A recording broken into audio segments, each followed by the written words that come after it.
எல்லோருக்கும் வணக்கம். மனைவியை எப்படி பார்க்கணும்? அதுக்காக உங்களுக்கு ஃபஸ்ட்டு ஒரு கதை சொல்லிக்கிறேன். ஒரு ஏழை விவசாயி ஒருத்தர் இருக்கார். அவர் தினமும் காட்டு வேலைக்கு தான் போவார். அவர் வெயிலில் காலையிலேருந்து சாயங்காலம் வரைக்கும் அவர் கஷ்டப்பட்டு வேலை செய்து தான் அந்த குடும்பத்தை பார்ப்பார். அவரோட மனைவி கர்ப்பிணியாக இருக்காங்க. அப்போ முதல் பிரசவம் வேறு. அம்மா வீட்டுக்கு விடுறதுக்கு வேண்டி அவர் போயிட்டுருக்காரு. மனைவியை கூப்பிட்டு ரொம்ப தூரம் போயிட்டுருக்கும்போது மனைவிக்கு ஒரு கட்டத்தில் தாகமாக இருக்குது அப்படிங்கிறது கணவருக்கு தெரிய வருது. அப்போ கணவர் அங்கே ஆள் நடமாட்டம் இல்லாத இடம் தான் அவங்க போயிட்டுருக்கிறது. என்ன பண்ணுறது? மனைவிக்கு கணவர் பாவம் ஆள் நடமாட்டம் இல்லாத இடத்துல போய் அவரை ஏன் நம்ம கஷ்டப்படுத்தணும், நம்மளை தாகம் எடுக்குது அப்படின்னு சொல்லக்கூடாதுங்கிறனால மனைவியும் ரொம்ப நடக்க முடியல. ஒன்று கர்ப்பிணி, ரெண்டாவது அவங்களுக்கு தண்ணி தாகம் இருக்குது. கணவருக்கு இது புரிஞ்சிருச்சு. அந்த மனைவியோட அவங்க பாடி லாங்குவேஜில் புரிஞ்சிருச்சு. இதே மாதிரி மனைவிக்கு தாகமாக இருக்குது அப்படின்னு. அவரை சுற்றி முற்றி பார்க்கும்போது அங்கே ஒரு இளநீ விற்கிற ஒரு முதியவர் வந்துட்டுருக்காரு. உடனே அந்த கூலி தொழிலாளி, அந்த விவசாயி டக்குன்னு பார்க்குறாரு. அவர்கிட்ட ஒரே இளநீர் வாங்குறதுக்கு மட்டும்தான் காசு இருக்குது. அப்போ அவர் ஓடி போய் மனைவியை கையில் பிடிச்சிட்டு போயிட்டு அந்த முதியவர்கிட்ட நில்லுங்கன்னு சொல்லி ஒரு இளநீ வாங்கிட்டு வர்றாரு. மனைவிட்ட கொடுத்து குடிமா அப்படின்னு சொல்லும்போது, இல்லைங்க நீங்கள் குடிங்க அப்படின்னு மாற்றி மாற்றி 2 பேருமே குடிங்கன்ட்டு போட்டி போட்டுட்ருக்காங்க. அப்போ ஒரு கட்டத்தில் கணவர் வாங்கி குடிக்கிற மாதிரி அவர் நடிக்கிறாரு. அவர் குடிக்கல. அவர் என்ன நினைக்கிறாருன்னா, என்னோட வாரிசை சுமந்துட்டுருக்க என் மனைவிக்கு இப்போ அதுவும் அம்மா வீட்டுக்கு விட போகிறோம். நம்மளுக்கு வாங்கறதுக்கு காசு இல்லைனாலும் பாவம், அவளை நல்லா பார்த்துக்க வேண்டியது என்னோட கடமை. அவள் வேறு யாருக்கிட்ட போய் கேட்பா? என்னையே நம்பி என்னோடய வாரிசை சுமந்துட்டுருக்குறா. அவள் குடிச்சா நல்லா இருந்தால் தானே என் குழந்தையும் நல்லா இருக்கும் அப்படிங்கிற சிந்தனையில் கணவர் இந்த இளநியை குடிக்க சொல்லி கொடுக்குறாங்க. மனைவி என்ன நினச்சிட்ருக்கானா, என்னோட கணவர் காடு மலை எல்லா இடத்துலையும் ராப்பகல் பார்க்காம, வெயில் பார்க்காம, காற்று பார்க்காம அவர் வேலை செய்துட்ருக்காரு. அதனால் என் கணவன் நல்லா இருக்கணும் அப்படின்னு நினச்சிட்டு இந்த இளநியை நீங்கள் குடிங்கன்னு சொல்லி கொடுக்குறா. அப்படி ஒரு கட்டத்தில் மனைவியும் குடிக்கிற மாதிரி நடிக்கிறாங்க, கணவனும் குடிக்கிற மாதிரி நடிக்கிறாங்க. இப்போ வாரிசு சொந்தட்டிருக்க இவங்களுக்கு ரொம்பவும் முடியல, டயர்டாக இருக்குது, அவங்களுக்கு தாகமாக இருக்குதுன்னு புரிஞ்சுட்டு ஒரு கட்டத்தில் இவர் குடிக்கிற மாதிரி, பாதி நான் குடிச்சிட்டா நீ குடிமான்னு சொல்லி குடிக்கிறத மறுபடி குடின்னு சொல்லி கம்பல் பண்ணி கொடுக்குறாங்க. இது பார்த்துட்ருக்கிற முதியவருக்கு ரொம்ப கஷ்டமாக போயிடுச்சு. ஏன்னா அந்த கூலி விவசாயிக்கு இனி ஒரு இளநீ வாங்குறதுக்கு காசு இல்லை அப்படிங்கிறது முதியவருக்கு புரிஞ்சிருச்சு. உடனே அவர் சொல்லுவார், இங்கே பாருமா, நீ என்னோடய மகள் போல தான், பரவாயில்ல, அதுவும் நீ கர்ப்பிணியாக இருக்க, நான் இளநீ தர்றேன், நீ குடி அப்படின்னு சொல்லிட்டு அவர் முதியவர் மறுபடியும் ஒரு இளநீ எடுத்து இந்த பொண்ணுகிட்டு கொடுக்குறாங்க. அப்போ 2 பேருமே குடிச்சிக்கிறாங்க. இப்போ நான் எதுக்கு இந்த கதை சொன்னேன்னா, நம்ம இந்த வாழ்கிற இந்த சொசைட்டியில் நிறைய ஆண்கள் பெண்களை ஒரு ஜஸ்ட் ஒரு குழந்தை பெறக்கான ஒரு இன்ஸ்ட்ருமெண்ட், இல்லை பால் கொடுக்குற ஒரு இன்ஸ்ட்ருமெண்ட் அப்படிங்கிற மாதிரி தான் நிறைய பேர் நடத்துகிறாங்க. பல இடங்களில் ஆயம்மா ரூல், இல்லை வேலைக்காரி ரூல், அதாவது சம்பளம் கொடுக்காத ஒரு வேலைக்காரி மாதிரி தான் நடத்துகிறாங்க.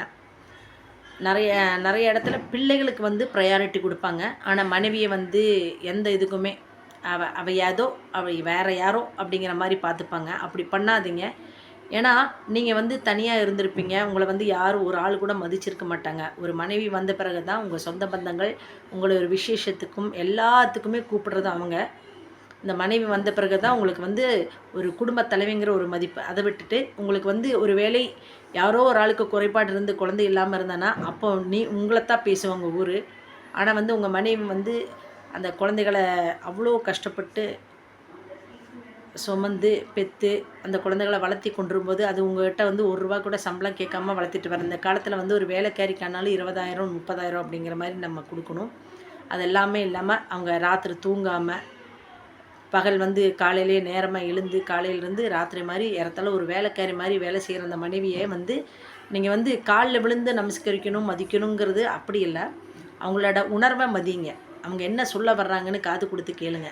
எதுக்காக இப்போ ஒரு வேலையை அவங்க கோவப்பட்டாலும் அவங்க சூழ்நிலை எதுக்காக அவங்க கோவப்பட்டாங்க, என்ன சொல்ல வர்றாங்க அப்படின்னு செவி கொடுத்து கேட்டாலே போதும். நீங்கள் வாங்கி கொடுக்குற பென்ஸ் காரோ, இல்லை நீங்கள் போடுற நகையோ, இல்லை வாங்கி கொடுக்குற காஸ்ட்லி பட்டு சேலையில் ஒரு பெண்ணுக்கு எப்போவுமே சந்தோஷம் கிடைக்காது.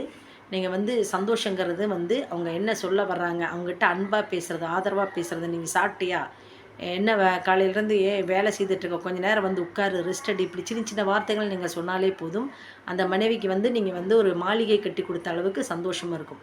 ஆனால் எத்தனை ஆண்கள் அப்படி செய்கிறீங்கன்னு தெரியாது. பெண்களை வந்து செருப்பை விட ரொம்ப மோசமாக, அதாவது உங்கள் சகோதரிக்கு வந்து வலிக்கக்கூடாது, உங்கள் தாய்க்கு வந்து வலிக்கக்கூடாதுன்னு நினைக்கும்போது, உங்களையே வந்து எல்லாமே அவங்க வந்து உங்களுக்கு வேண்டி உங்களை நம்பி நீங்கள் இருக்கீங்க அப்படின்னு சொல்லி வரும்போது, அம்மா, அப்பா, சகோதரன், சகோதரி, அவங்க சொத்து பத்துக்கள், வேலையாட்கள் என்ன எத்தனை பேர் இருந்தாங்களோ, ரொம்ப வசதியாக வாழ்ந்திருப்பாங்க.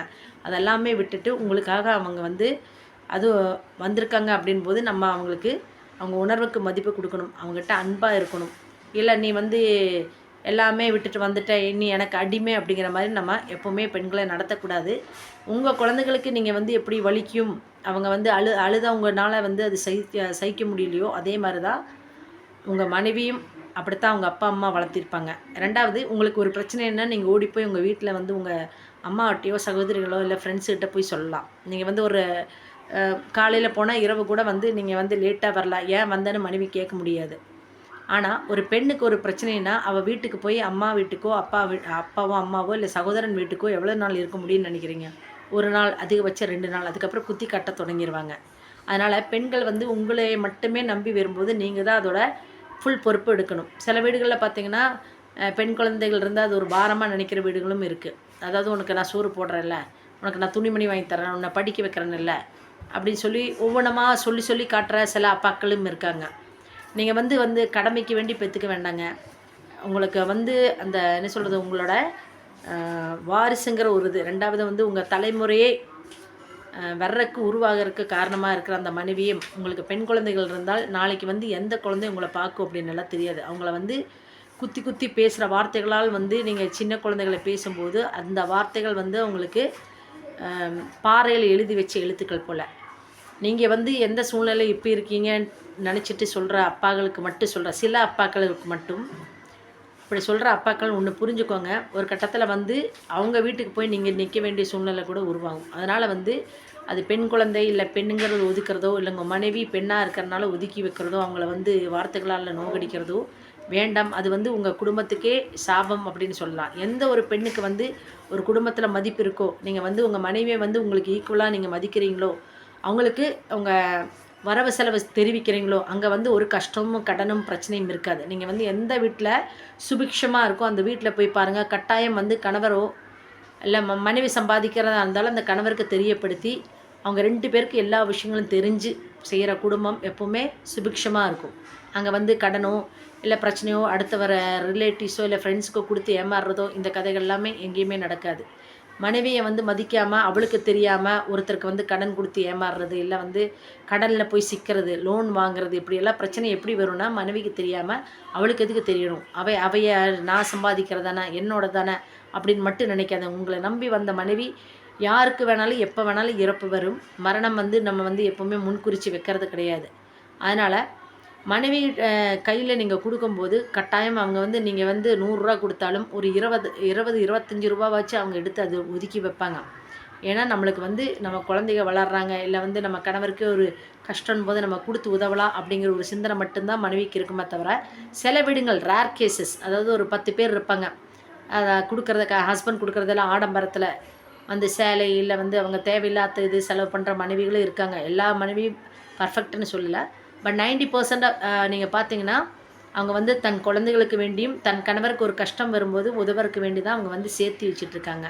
அதனால் வந்து மனைவிக்கு அவள் கொடுத்தானா அவள் வந்து நம்மளை டாமினேட் பண்ணுவாளா, நம்மளுக்கு மீறி போயிடுவாளா அப்படிங்கிற அந்த சிந்தனை இருக்கக்கூடாது. எப்போவுமே உங்களை மாதிரியே அவங்களே மதிக்கிற இடத்துல எந்த ஒரு பிரச்சனையும் வராது. 2வது நீங்கள் செவி கொடுத்து கேளுங்க. ஒரு மனைவி வந்து சொல்ல வரும்போது அவங்க ஒரு பிரச்சனைகளோ இல்லை ஒரு ஆதங்கம், ஒரு என்ன சொல்கிறது, பக்கத்து வீட்டுக்காரனால பிரச்சனை வரலாம், இல்லை குடும்பத்தாரனால பிரச்சனை வரும்போது நீங்கள் வந்து அவங்க அழுகும்போது அவங்களுக்கு ஆறுதலாக உங்கள் தோள் மட்டும் சாயர்க்க கொடுங்க, அது போதும். மனைவியை வந்து நீங்கள் கொண்டுற வைரமோ வைடூரியமோ இல்லை வந்து காரோ இல்லை பட்டு சேலையோ இதெல்லாம் விரும்புகிற பெண்களை பொறுத்தளவே அப்படி கிடையாது.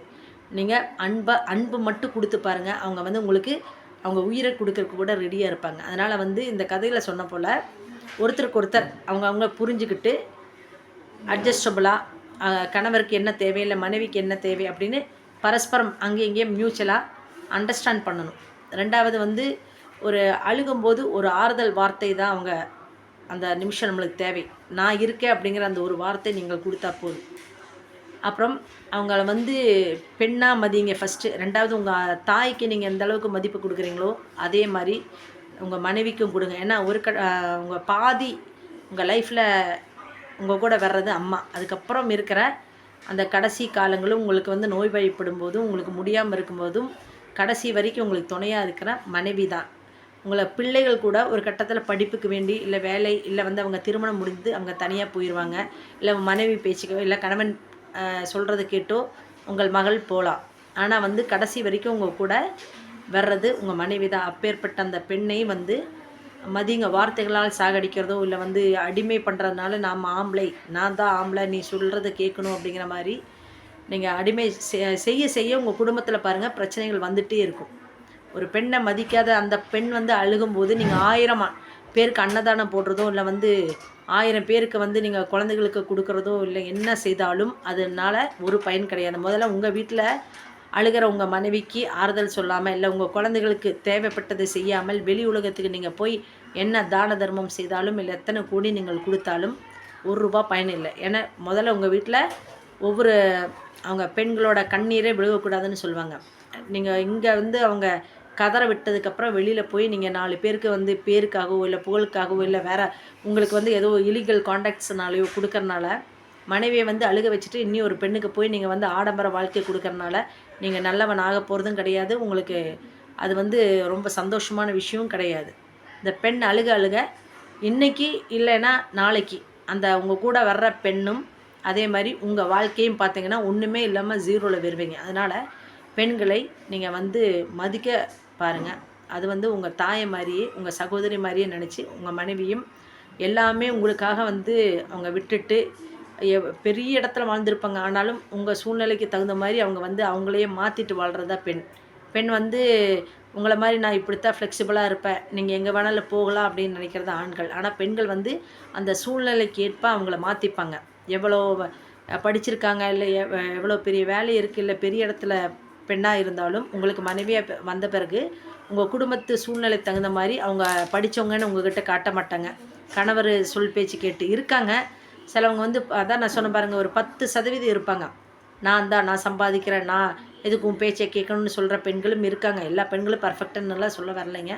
அதனால் மேக்ஸிமம் ஒருத்தருக்கு ஒருத்தர் இந்த கதையில் சொன்ன மாதிரி புரிஞ்சுக்கிட்டு சந்தோஷமாக, ஒரே வாழ்க்கைங்கிறது ஒரு முறை தான், அதை வந்து ஒருத்தருக்கு ஒருத்தர் விட்டு சந்தோஷமாக அட்ஜஸ்டபுளாக ஆறுதலாக இருங்க. நன்றி, வணக்கம்.